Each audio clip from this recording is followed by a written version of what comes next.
ನಮಸ್ಕಾರ. ಮೈತ್ರಿ ಮೆಟಲೈಸಿಂಗ್ ಇಂಡಿಯಾ ವತಿಯಿಂದ ನಮ್ಮೆಲ್ಲ ಜನತೆಗೆ ಗಣೇಶ ಚತುರ್ಥಿಯ ಶುಭಾಶಯಗಳು. ಈ ಹಬ್ಬವು ನಿಮ್ಮೆಲ್ಲರ ಬಾಳಿನಲ್ಲಿ ಸಮೃದ್ಧಿ ತರಲೆಂದು ಹಾರೈಸುತ್ತಾ, ಹಬ್ಬದ ಸಂದರ್ಭದಲ್ಲಿ ನಾವು ಬಳಸುವ POP ಗಣೇಶನ ಮೂರ್ತಿಗಳ ಬಗ್ಗೆ ಗಮನ ಹರಿಸುವುದು ಮುಖ್ಯವಾಗಿದೆ. POPಯಲ್ಲಿ ಮಾಡಿದ ಗಣೇಶ ಮೂರ್ತಿಗಳು ಪರಿಸರಕ್ಕೆ ಹಾನಿ ಉಂಟು ಮಾಡುತ್ತವೆ.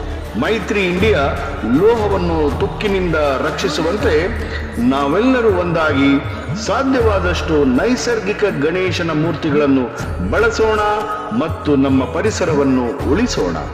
ನಿಮ್ಮೆಲ್ಲರಿಗೂ ಮತ್ತೊಮ್ಮೆ ಗಣೇಶ ಚತುರ್ಥಿಯ ಹಾರ್ದಿಕ ಶುಭಾಶಯಗಳು. ಮಧುಸೂದನ.